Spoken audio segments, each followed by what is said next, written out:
I never thought I'd be standing in my own living room, suitcase in hand, wondering how my life had come to this. My name is Margaret, and for 58 years, I've lived with dignity, respect, and a backbone I thought could never break. But when your only son looks you in the eye and tells you to do as you're told or leave, something inside you shatters in ways you never imagined possible. Let me take you back to where this all started. Back when life was simpler. Back when I still believed family meant something unbreakable. I raised Thomas on my own after his father died in a construction accident when he was just 7 years old. 23 years ago, I became a widow, a single mother, and the sole provider all in one devastating afternoon. I remember that day like it was yesterday. I was folding laundry in our small apartment when the phone rang. It was Thomas's father's supervisor, his voice shaky, telling me there had been an accident. A beam had fallen. Robert hadn't made it. I remember dropping the phone, the sound of it clattering on the floor, and thinking that this couldn't be real. Robert and I had been married for 10 years. We weren't wealthy, we didn't have much, but we had each other. We had plans. We were going to save up and buy a house with a yard where Thomas could play. We were going to take a family vacation to Disney World. We were going to grow old together. But in one moment, all of those plans evaporated. The funeral was a blur. People kept telling me how sorry they were, how strong I was, how Robert would have wanted me to stay strong for Thomas. But I didn't feel strong.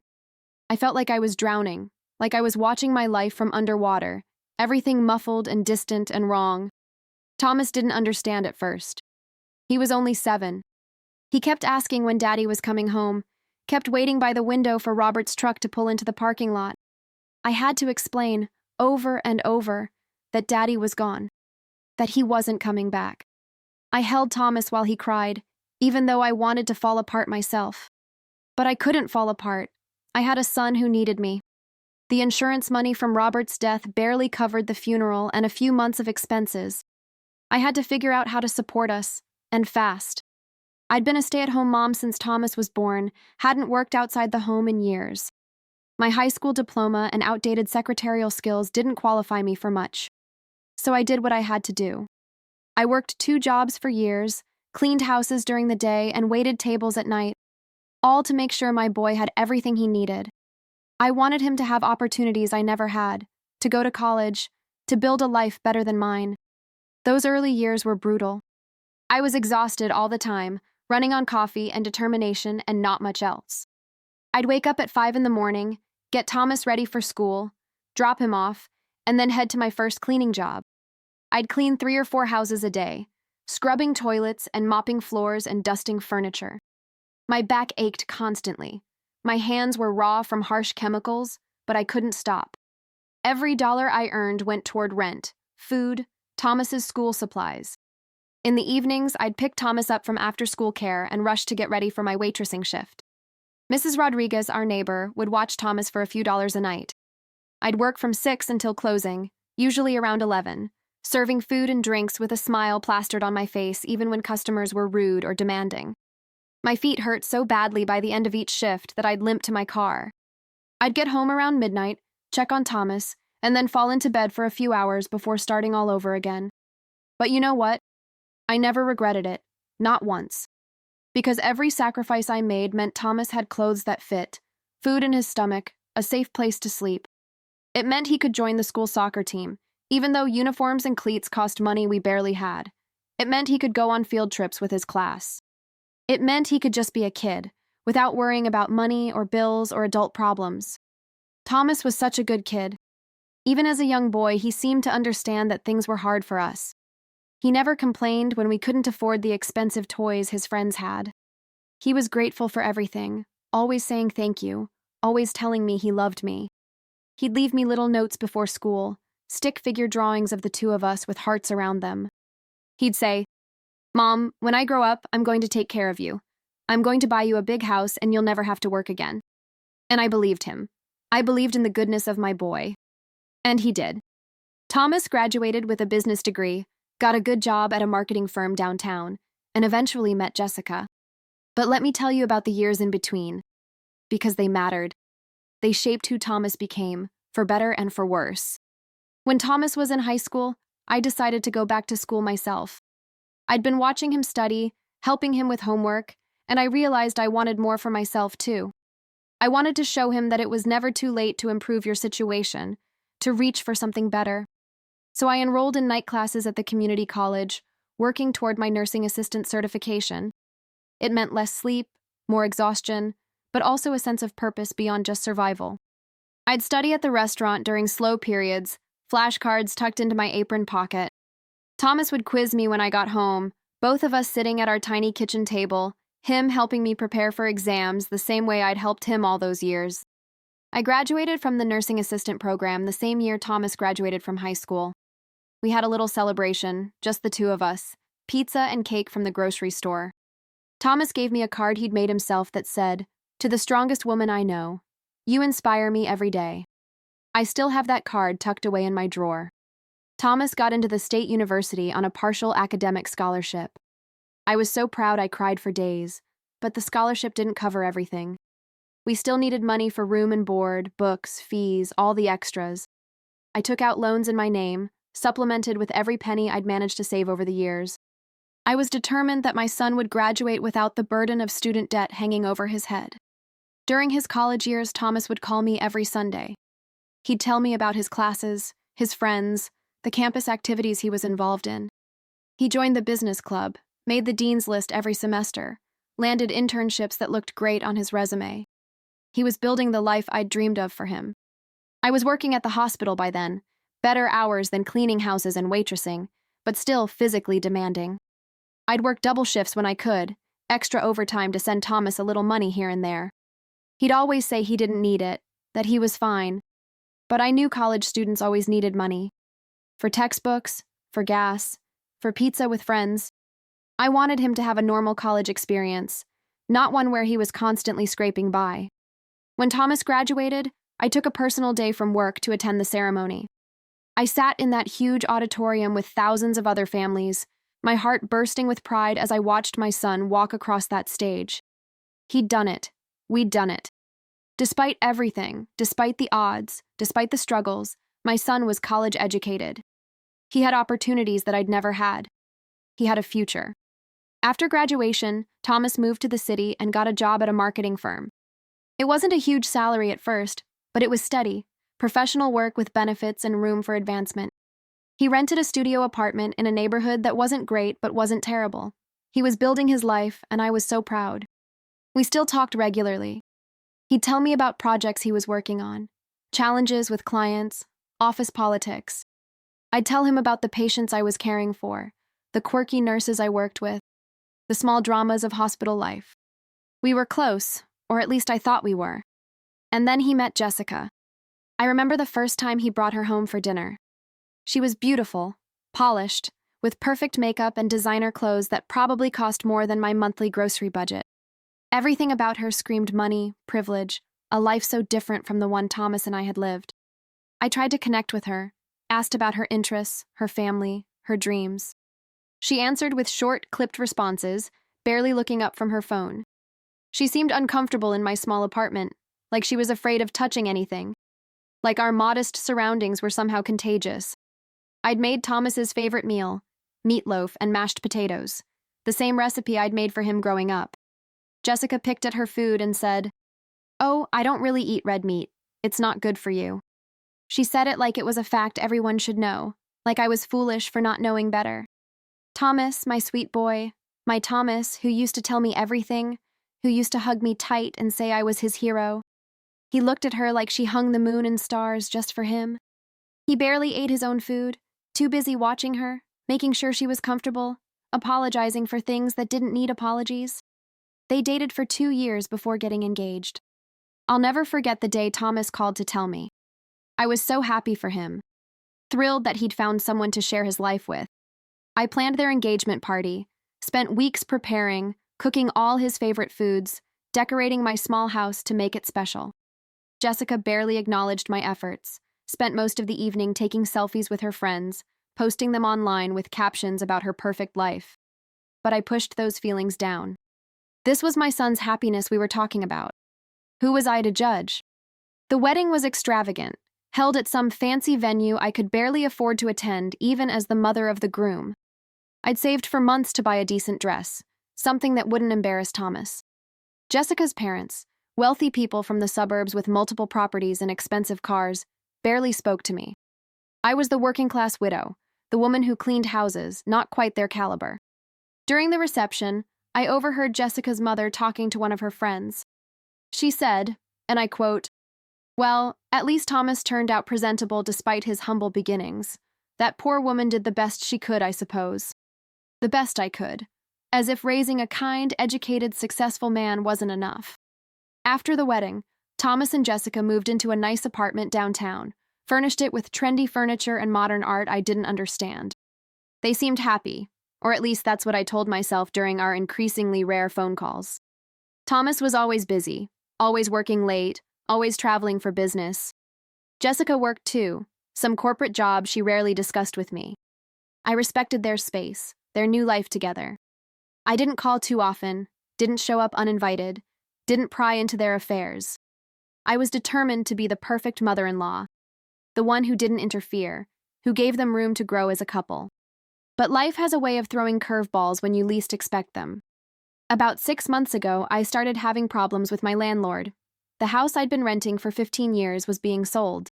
The new owners wanted to renovate, triple the rent, turn the neighborhood into some upscale development for young professionals. I had 60 days to find a new place.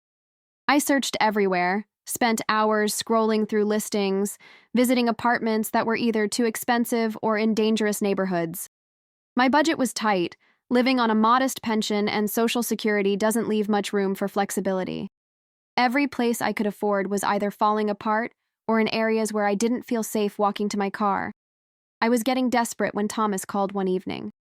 It had been 3 weeks since we'd last spoken, and I'd been trying not to feel hurt about it. He sounded cheerful, asked how I was doing. I tried to keep my voice steady when I told him about the housing situation. Thomas said, "Mom, that's terrible.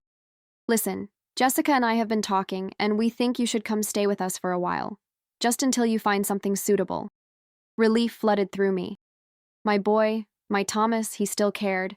He still wanted to help his mother. I said, "Are you sure? I don't want to impose on you and Jessica." Thomas replied, "Of course I'm sure. You're my mother. We have a guest room that's just sitting empty. It makes perfect sense." So I packed up my life into boxes and suitcases, donated what I couldn't take, and moved into my son's apartment. The guest room was small but nice, with a decent bed and a window overlooking the city. Jessica was polite when I arrived, helped me carry boxes, showed me where everything was in the kitchen. She said, "Margaret, we're happy to have you here. Make yourself at home." I should have known it was too good to be true. The first week was fine, almost pleasant. I tried to be helpful without being intrusive, did the dishes, kept my room clean, stayed out of their way when they came home from work. I cooked dinner a few times, recipes Thomas used to love as a kid. He ate enthusiastically, complimented my cooking, seemed genuinely happy to have me there. Jessica picked at her food, mentioned she was watching her carbs, suggested maybe we could order salads next time.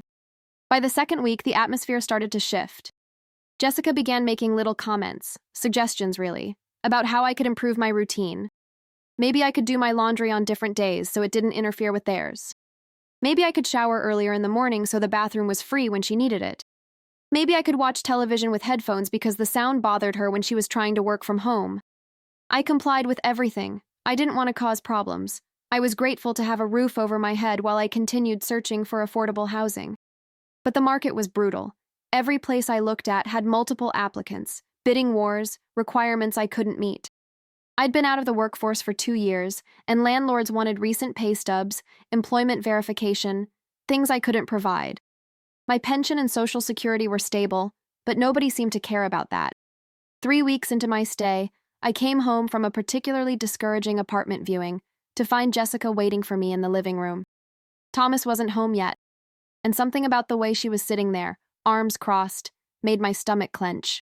Jessica said, "Margaret, we need to talk." I set down my purse and sat across from her, trying to keep my expression neutral.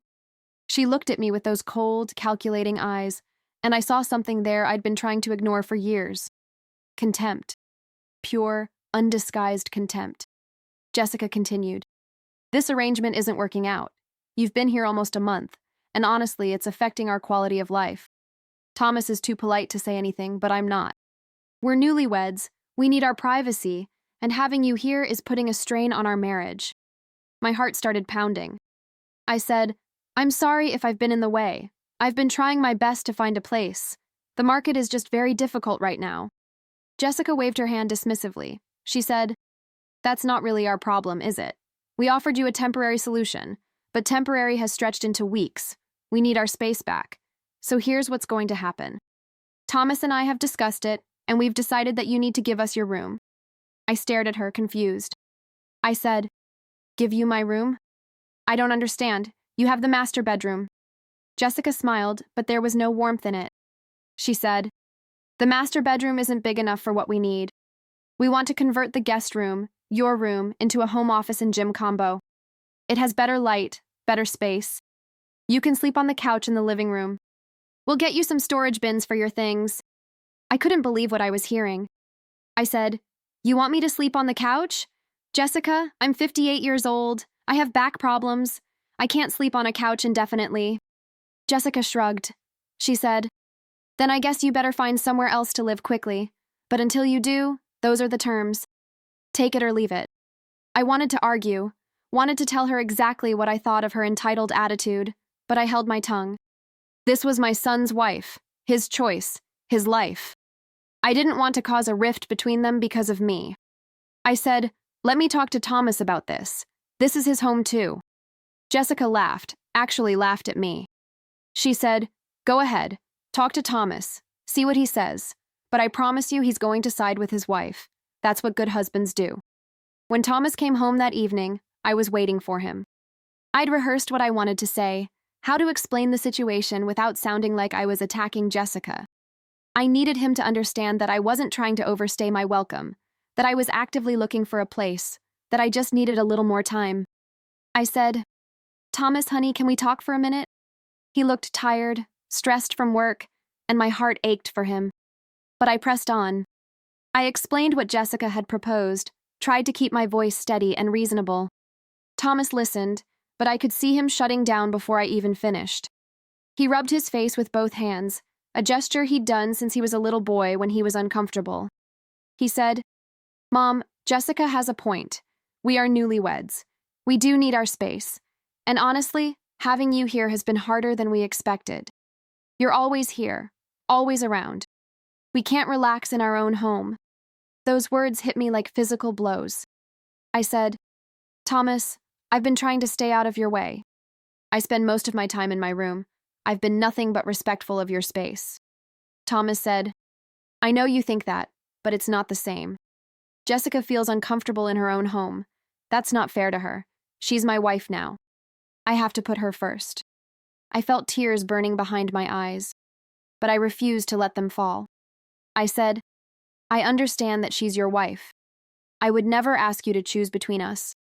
I'm just asking for a little more time to find a place, and maybe, just maybe, to keep the room I'm currently in. Sleeping on a couch at my age, with my back issues, that's not reasonable. Thomas's face hardened in a way I'd never seen before. He said, Mom, you're being dramatic. It's just a couch. And honestly, if you can't accept the terms we're offering, maybe you should start looking at other options more seriously. Maybe stay with a friend for a while. I said softly. I don't have friends with extra rooms, Thomas. You know that. I've spent my entire adult life working to provide for you. I didn't have time to build the kind of social network where I can just ask someone to take me in. Thomas stood up, his voice rising. He said, And here we go, the martyr routine. You sacrificed everything for me. You gave up your whole life for me, poor you. I'm grateful, Mom, I really am. But that doesn't mean I owe you my life forever.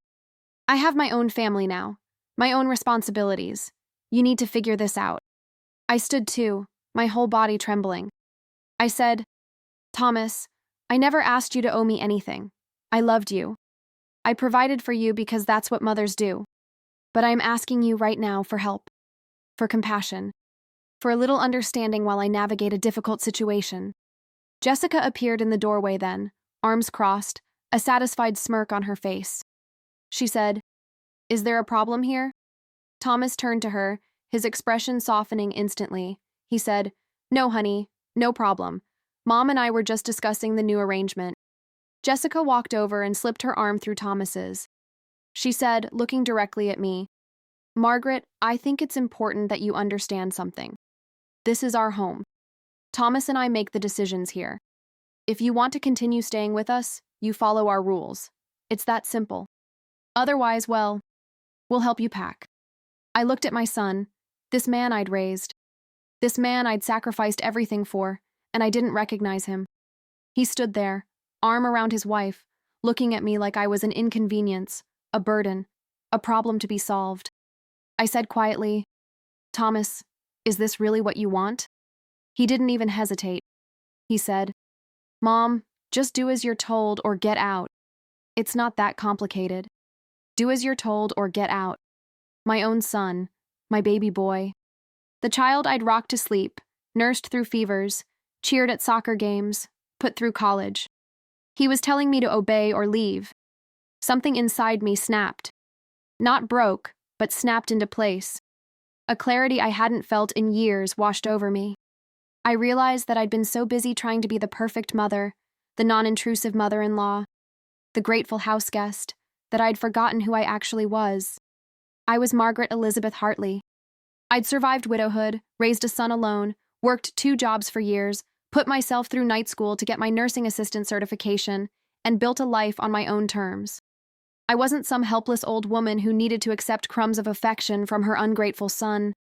I looked at Thomas and Jessica standing there, united against me, and I smiled.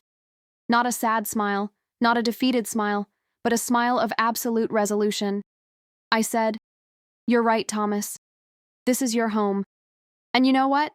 I don't want to stay somewhere I'm not valued, so I'll leave. But not because you're kicking me out. Because I'm choosing to go. I'm choosing my dignity over your conditional hospitality." Jessica looked surprised, like she'd expected me to beg or cry. Thomas's face showed a flash of something, maybe regret, maybe relief. I couldn't tell. I continued, "I'll be out by tomorrow afternoon. That should give you plenty of time to convert my room into whatever you want. I'm sure it'll look lovely on your social media." Jessica said, "Tomorrow? Don't you need more time to find a place?" I said, "I'll figure it out. I always do. Unlike some people, I don't need everything handed to me on a silver platter." Thomas said, "Mom, if you're trying to make us feel guilty." I cut him off. I said, "Thomas, I'm not trying to make you feel anything. I'm simply stating facts. Now, if you'll excuse me, I have packing to do." I walked into the guest room, my room for one last night, and closed the door. My hands were shaking, my heart was racing, but my mind was crystal clear. I had no idea where I was going to go, but I knew I couldn't stay there. I wouldn't stay there. That night, I barely slept. I lay awake, staring at the ceiling, replaying the conversation over and over. Part of me wanted to believe this was all a misunderstanding, that Thomas would knock on my door in the morning and apologize, tell me he'd been stressed and hadn't meant it. But deep down, I knew better. The next morning, I got up early and started packing. I heard Thomas and Jessica moving around, getting ready for work, but neither of them knocked on my door. Neither of them checked on me. They left for the day without saying a word. I packed methodically, carefully folding clothes, wrapping the few keepsakes I'd brought with me. I had everything sorted into 2 large suitcases and 3 boxes by noon. That's when I realized I had a problem. I had nowhere to take these things. I had no plan, no backup, no safety net. For the first time since the previous night's confrontation, I felt panic creeping in. What had I done? Where was I going to go? I'd let pride overrule practicality, and now I was about to be homeless. I sat on the edge of the bed, head in my hands, trying not to spiral into despair. That's when my phone rang. It was my old colleague from the hospital where I'd worked as a nursing assistant before retiring, Linda Chen.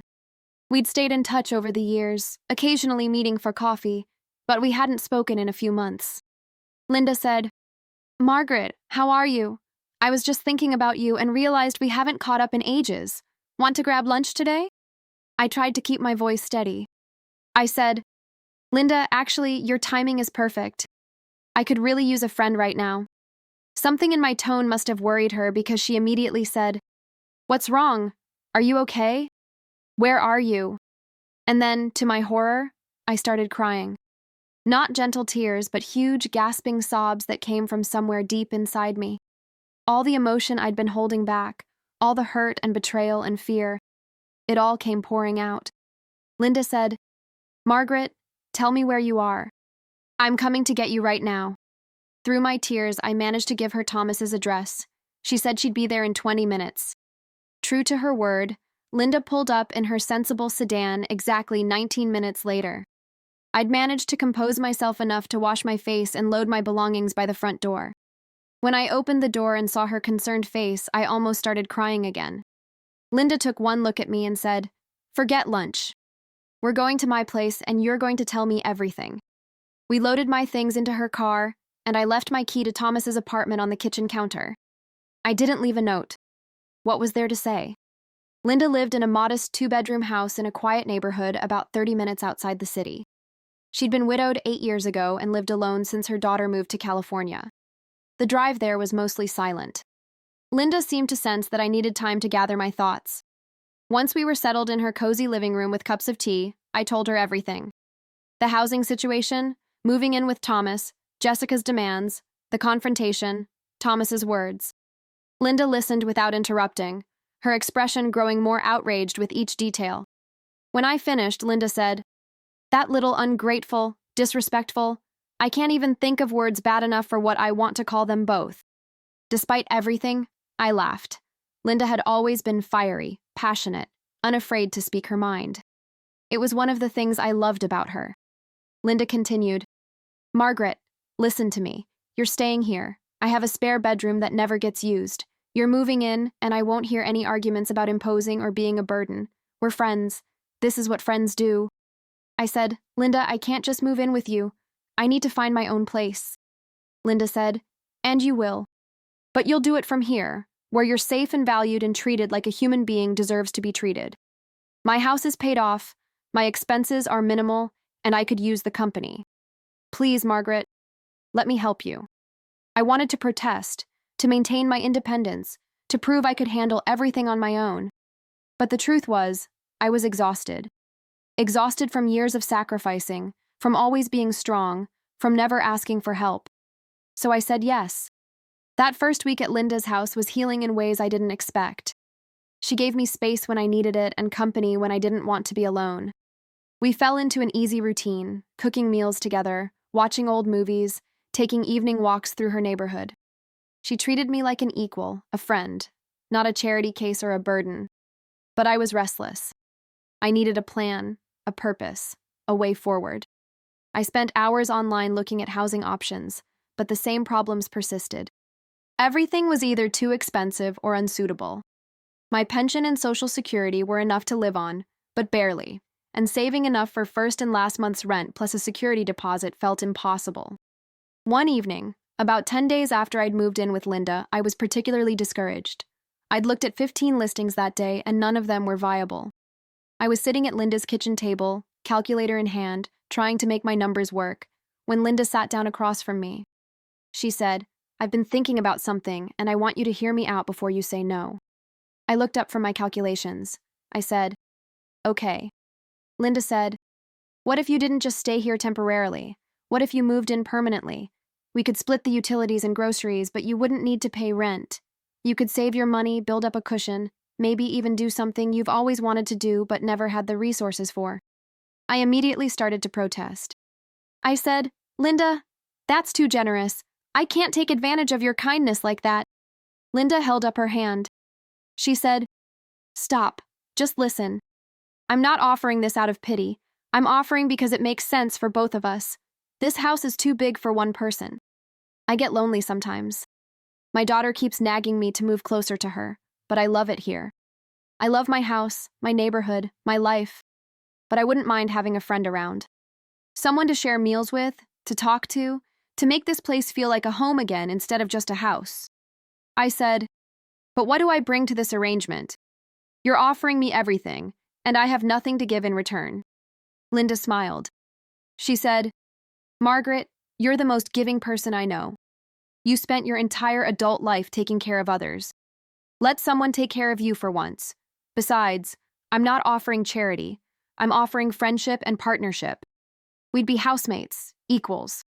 We'd split chores, share responsibilities, make decisions together. This would be your home too, not just a place you're staying.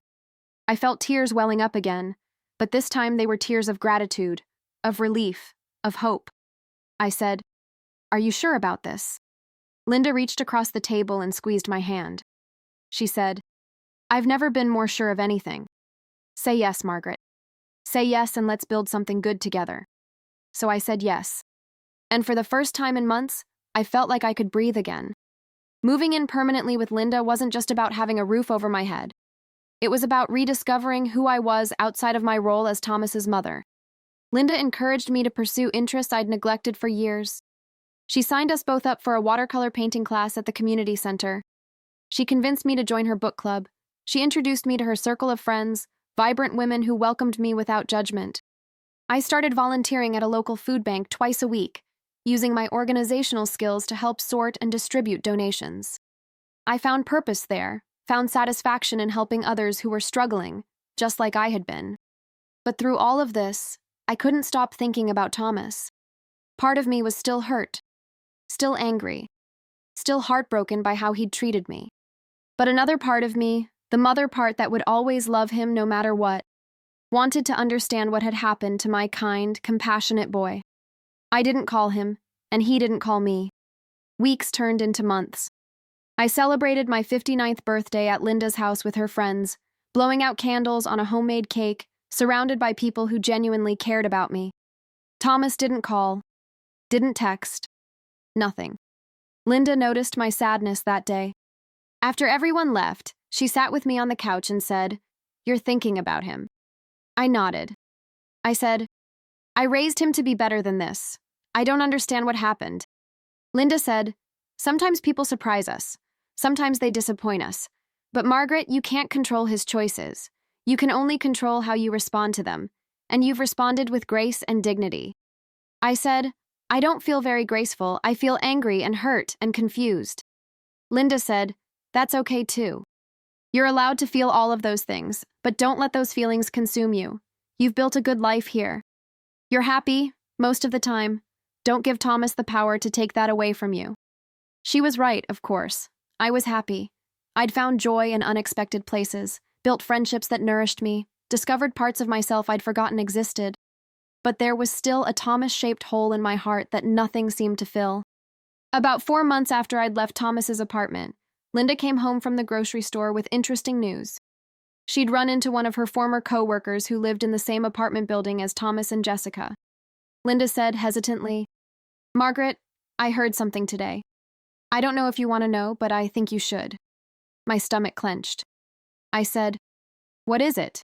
Linda said, "Apparently Thomas and Jessica are having problems. Big problems. The woman I talked to, Mrs. Patterson, she's lived in that building for 20 years and knows everyone.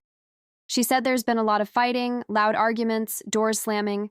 She's seen Thomas leaving early in the morning, coming home late at night. And Jessica, apparently she's been spending a lot of time with some guy from her office." I didn't know how to feel. Part of me felt vindicated, like karma was finally catching up with them. But mostly, I just felt sad. Sad that my son was unhappy. Sad that his marriage was falling apart. Sad that maybe, just maybe, he was realizing what he'd lost. 2 weeks later, Thomas called. I was in the middle of making dinner with Linda, laughing about something silly, when my phone rang. I saw his name on the screen and froze. Linda saw my expression and said, "Do you want me to leave?" I shook my head. I said, "No, stay. Please." I answered the call. I said, "Hello, Thomas." His voice sounded strained, tired. He said, "Mom, hi, how are you?" Such a casual question, like he was calling to check in after a normal week apart, not 4 months of complete silence after kicking me out of his home. I said, keeping my voice neutral, "I'm well. How are you?" Thomas said, "I'm okay. Listen, I was wondering if we could meet up sometime. Maybe grab coffee? I'd really like to talk to you." I wanted to say yes immediately, wanted to run to him like I always had. But I'd learned something over these past few months. I'd learned that my love and support weren't limitless resources that people could take for granted. I'd learned that I deserved respect, even from my son. I said, "Why do you want to meet, Thomas?" He was quiet for a moment. Then he said, "I miss you, Mom. I know I messed up. I know I hurt you. I just want a chance to talk, to explain. Please." I said, "I need to think about it. Can I call you back?" Thomas sounded surprised. He said, "Oh, okay, yeah, sure. Take your time." After I hung up, Linda said, "What are you thinking?" I said, "I'm thinking that I want to see him. I want to hear what he has to say. But I'm also thinking that I don't want to just go running back, pretending nothing happened. I need him to understand how much he hurt me. I need him to acknowledge what he did." Linda said, "So what are you going to do?" I thought about it for a long moment. Then I said, "I'm going to meet him, but on my terms, in my time, when I'm ready. Not because he demands it or expects it, but because I choose to give him that chance." I waited 3 days before calling Thomas back. I agreed to meet him at a neutral location, a small coffee shop halfway between Linda's house and his apartment. I told him I could meet him on Saturday afternoon at 2 o'clock. Take it or leave it. He said, "I'll be there." "Thank you, Mom." That Saturday, I took extra care getting ready. I wore a nice dress, did my hair and makeup, made sure I looked put together and confident. I wasn't going to show up looking defeated or desperate. I was going to show up looking like a woman who'd found her footing, who'd rebuilt her life, who was just fine without him. Linda drove me to the coffee shop and said she'd wait in the parking lot. I said, "You don't have to do that. I can call you when I'm done." Linda said, "I know I don't have to, but I want to. I'll be right here if you need me." I walked into the coffee shop and spotted Thomas immediately. He was sitting at a corner table, looking nervous, checking his phone every few seconds. When he saw me, he stood up so quickly he almost knocked over his chair. He said, "Mom, you came." I sat down across from him, not moving in for a hug like I normally would have. I said, "You asked me to, so I'm here. What did you want to talk about?" Thomas looked at me, really looked at me, and I saw his eyes widen slightly. I realized he'd expected me to look broken, diminished. Instead, I looked healthy, strong, vibrant even. Whatever he'd imagined the past 4 months had done to me, this wasn't it. He said, "You look good, Mom. Really good." I said, "Thank you. I've been taking care of myself." Thomas fidgeted with his coffee cup. He said, "I don't really know how to start this. I've been rehearsing what I wanted to say for days. But now that you're here, everything sounds wrong in my head." I said, "Just be honest, Thomas. That's all I've ever asked for." Thomas took a deep breath. He said, "I'm sorry. I'm so sorry, Mom. The way I treated you, the things I said, kicking you out like that, it was unforgivable. I've been thinking about it every day since you left. I can't sleep. I can't focus at work. All I can think about is how badly I screwed up." I listened, keeping my expression neutral. I said, "Why did you do it, Thomas? That's what I need to understand. You weren't always like this. When did you become someone who could talk to his mother that way?" Thomas looked down at his hands. He said, "I don't know. Or maybe I do know, but it's hard to admit. Jessica, she had this way of making me feel like I had to choose between you and her. She'd say things like, 'Your mother doesn't respect our marriage,' or 'You let your mother walk all over you.' She made me feel like being kind to you was a weakness, like I was being a bad husband if I didn't put her needs first, always, above everything else." I said, "Thomas, you're a grown man. You're responsible for your own choices. Jessica might have influenced you, but you're the one who looked me in the eye and told me to do as I was told or get out. That was your decision, your words." Thomas nodded, tears in his eyes. He said, "You're right. I own that. I chose to say those things. I chose to prioritize my wife's unreasonable demands over my own mother's well-being, and I've been paying for it ever since." I said, "What do you mean?" Thomas wiped his eyes. He said, "Jessica and I are getting divorced, or we're probably getting divorced. We're separated right now. She moved out 3 weeks ago." Despite everything, I felt a pang of sympathy for him. I said, "I'm sorry to hear that. What happened?" Thomas laughed bitterly. He said, "Everything, really. Turns out that someone who has no respect for your family, who demands that you mistreat your own mother, who values image and material things over real human connection, well, that person doesn't make a great life partner. Shocking, right? He continued. After you left, things got worse. She became more demanding, more controlling. Nothing I did was good enough. I didn't make enough money. I didn't take her to fancy enough places. I wasn't ambitious enough. She started staying late at work, going out with friends without me. I found out 2 months ago that she'd been having an affair with some executive at her company. When I confronted her, she didn't even apologize. She said it was my fault for being boring and predictable. I said, Thomas, I'm sorry you're going through this. I really am. But what do you want from me? Why did you want to meet? Thomas reached across the table like he was going to take my hand, but I pulled back. He said, I want to make things right. I want you back in my life. I want to be your son again, the son you raised, the son who loved and respected you. I know I don't deserve it. I know I have no right to ask, but I'm asking anyway. Can you forgive me? I looked at this man, my son, broken and humbled and asking for forgiveness. Part of me wanted to wrap him in my arms and tell him everything was okay, that of course I forgave him, that mothers always forgive their children. But I'd learned over the past few months that unconditional love doesn't mean unconditional acceptance of bad behavior. I said, Thomas, forgiveness isn't something I can just give you because you ask for it. It's not a light switch I can flip. You hurt me deeply. You made me feel worthless, unwanted, like everything I'd done for you meant nothing. You chose a woman who treated me with contempt over your own mother. That's not something I can just get over because your marriage failed and you suddenly realized what you lost. Thomas started crying harder. He said, I know. I know I don't deserve your forgiveness. But Mom, I need you. I'm falling apart here. My marriage is over. I'm probably going to have to sell the apartment because I can't afford it on my own. My life is a complete disaster.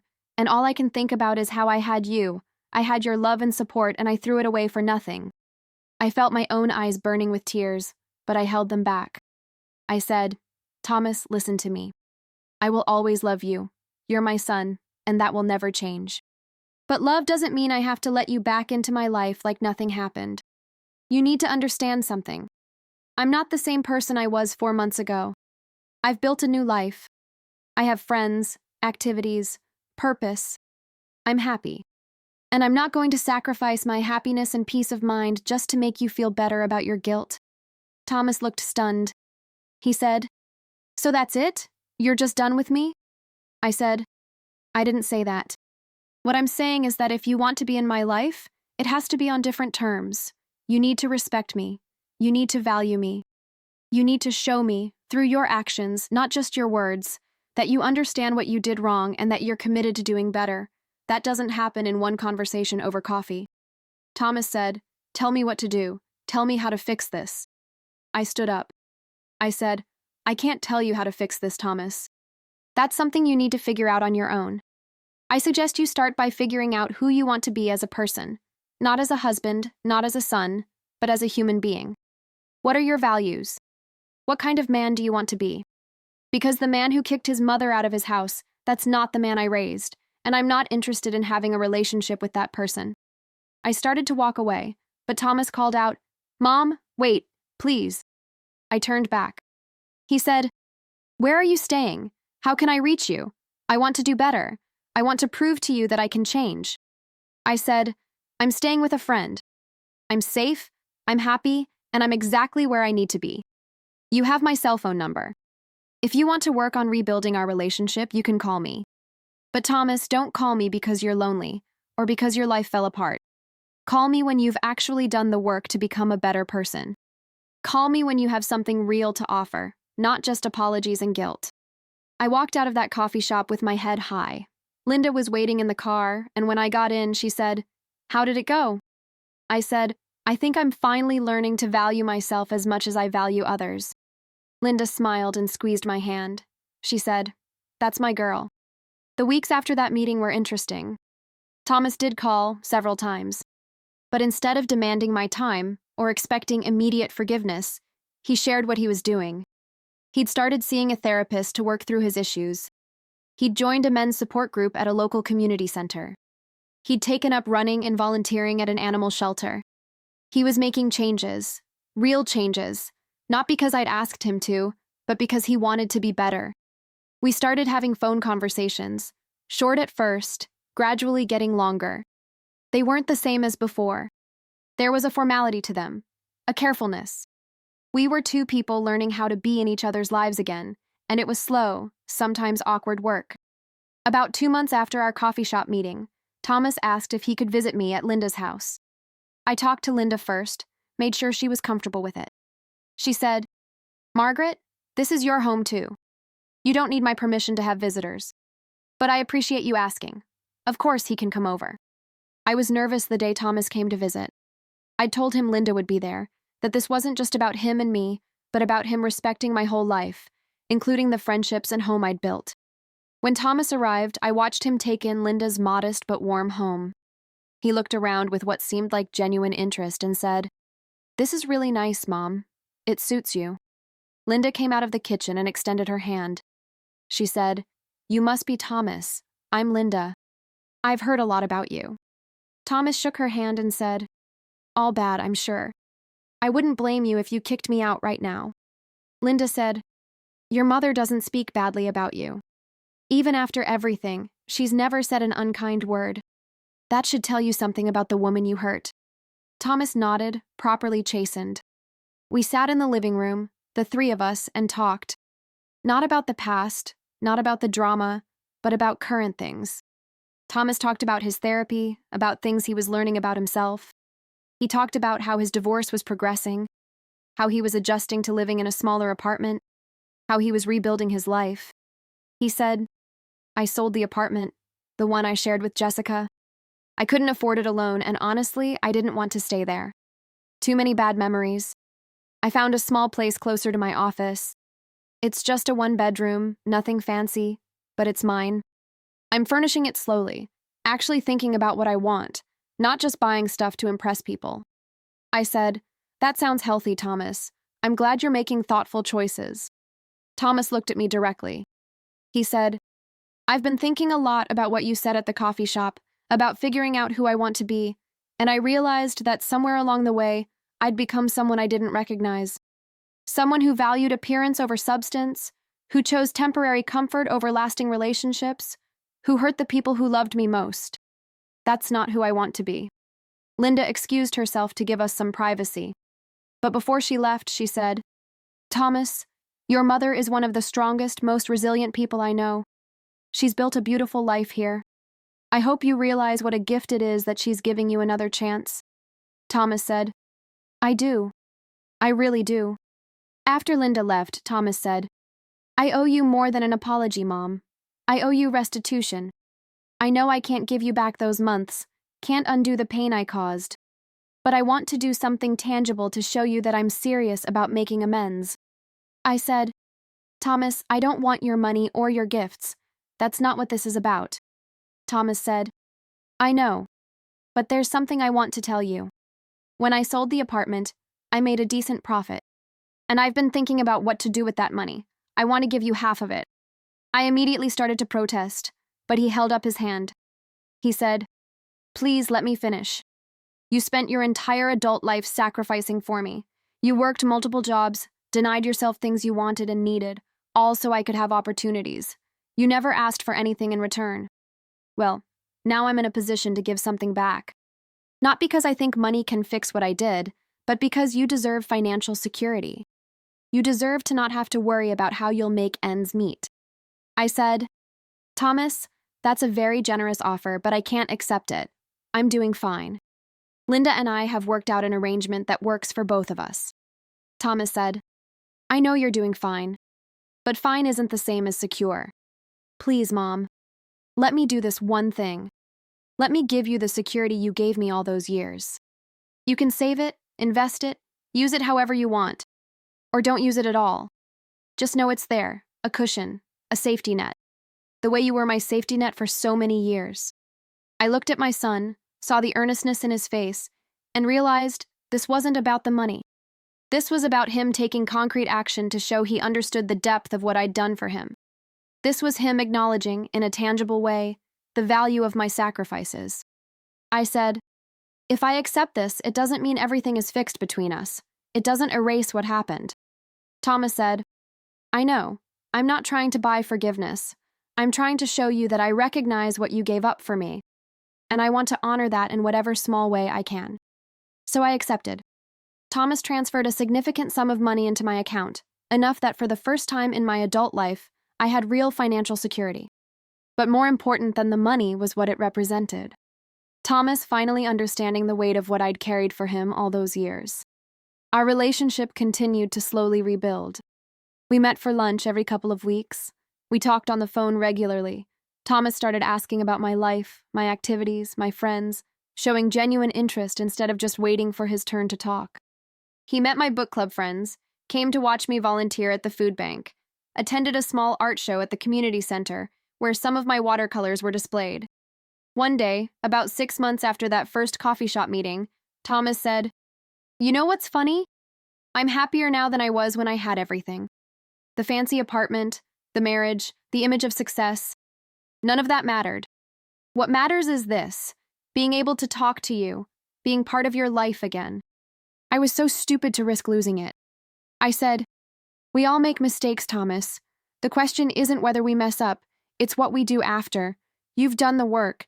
You've shown me through your actions that you understand what went wrong and that you're committed to being different. That means something." Thomas said, "Does this mean you forgive me?" I thought about it carefully. I said, "I'm working on it. Forgiveness is a process, not a moment. But I can say this. I'm proud of the person you're becoming. I see glimpses of the boy I raised, the kind, thoughtful person I always believed you could be. That gives me hope." About a year after I'd left Thomas's apartment, Linda and I threw a dinner party at our house. We invited Thomas, my book club friends, some of Linda's neighbors, and the coordinator from the food bank where I volunteered. It was a beautiful evening, warm for late spring, and we set up tables in Linda's backyard. I watched Thomas interacting with my friends, saw him listening intently as Mrs. Chen from book club told him about her grandson, saw him laughing at something Linda said, saw him helping carry dishes from the kitchen without being asked. This was the son I remembered, the good man I'd raised him to be. At one point, Thomas pulled me aside. He said, "Mom, I need to tell you something." I braced myself, worried that he was about to share bad news. But instead, he said, "I've met someone. Her name is Rachel. She's a teacher at an elementary school near my apartment. We've been seeing each other for about a month, and it's different than with Jessica. It's real. She's kind, genuine, down to earth. And before things get serious, before I introduce her to anyone or make any big decisions, I wanted to talk to you about it. I wanted your opinion, your advice, because your judgment matters to me. It always should have mattered." I felt tears spring to my eyes, but they were happy tears this time. I said, "Thomas, I'd love to meet her whenever you feel ready to introduce us, and I'm so glad you found someone who makes you happy." Thomas hugged me then, a real hug, tight and genuine and full of the love I'd missed so much. He whispered, "Thank you for not giving up on me. Thank you for giving me the chance to earn my way back into your life. I know I didn't deserve it." I pulled back and looked at him. I said, "Thomas, you're my son. That never changed. What changed was my understanding that love doesn't mean accepting mistreatment. I had to learn to love myself as much as I loved you. That was the real lesson in all of this." He nodded, understanding in his eyes. He said, "You taught me that lesson too. You showed me what self-respect looks like, what dignity looks like.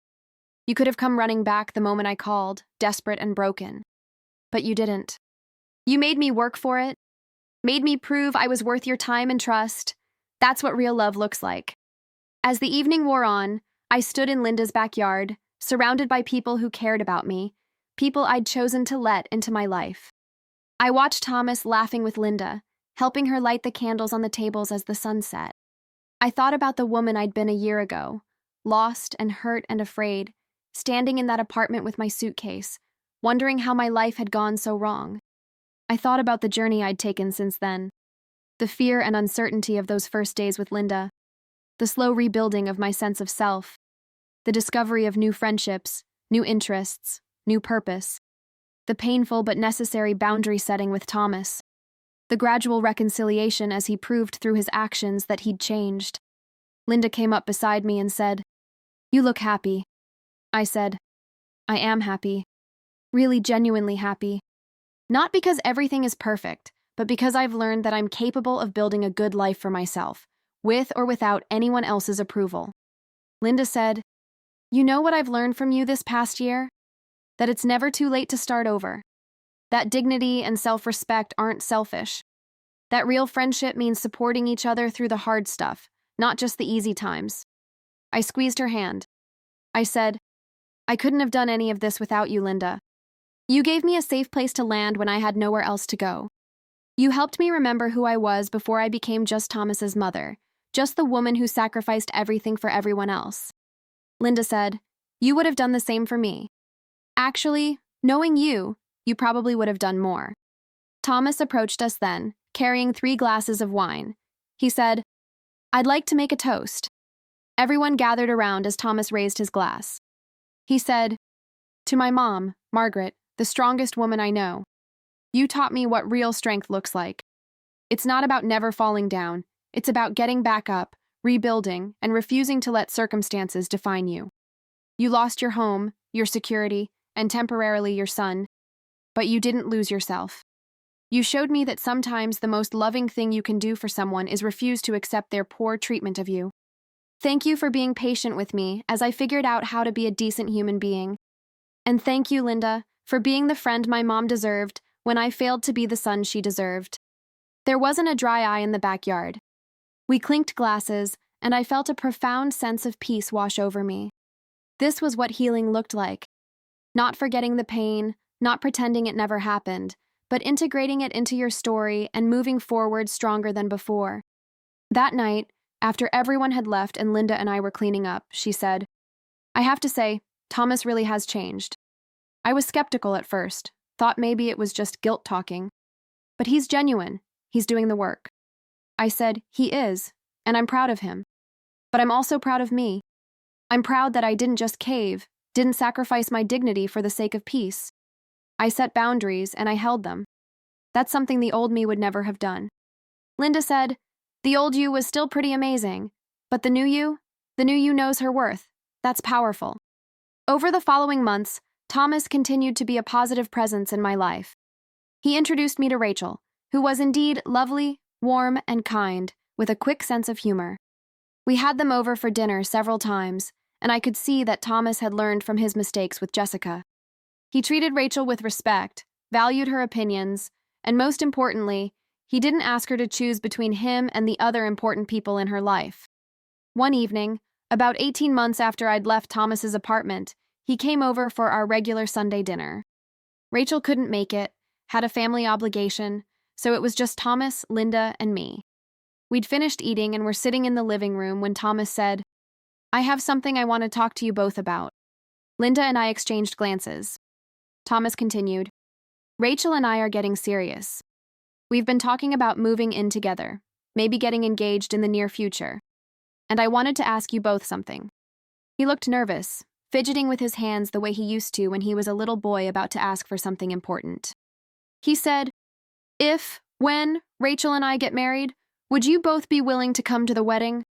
And Mom, would you be willing to walk me down the aisle? I know traditionally it's the parents who walk in with the groom at the beginning, but I want to do it differently. I want you right there with me, showing everyone that you're the most important person in my life, the person who made me who I am." I was speechless. Linda grabbed my hand and squeezed it. I managed to say, "Thomas, I would be honored. Of course I'll be there. Of course I'll walk with you." Thomas's eyes filled with tears. He said, "I don't deserve you, Mom. After everything I did, you still show up for me. You still love me. I spend every day trying to be worthy of that love." I said, "Thomas, you are worthy. You made mistakes, but you owned them. You did the hard work of changing, of becoming better. That's all any of us can do." Thomas wiped his eyes and turned to Linda. He said, "And Linda, I want to thank you.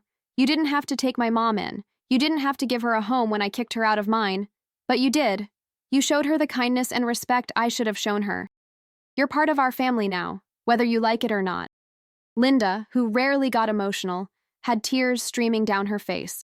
She said, "Well, damn it, Thomas. You're going to ruin my tough reputation." We all laughed through our tears, and I realized something profound. I'd started this journey thinking I'd lost everything: my home, my son, my sense of self. But I'd actually gained so much more.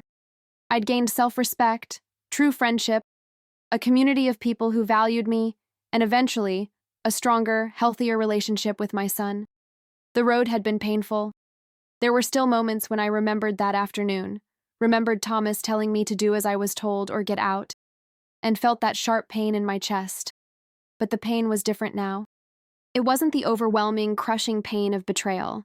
It was more like the ache of an old injury, a reminder of something survived, something overcome. I'd learned that you can love someone and still have boundaries. You can forgive someone and still remember what they did. You can rebuild a relationship while acknowledging it will never be quite the same as before. And that's okay. Different doesn't mean less. Sometimes different means stronger, more honest, more real.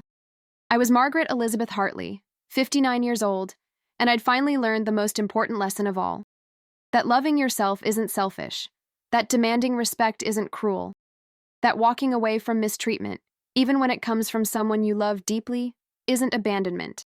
It's survival. It's growth. It's choosing to believe that you deserve better. And I did deserve better. We all do.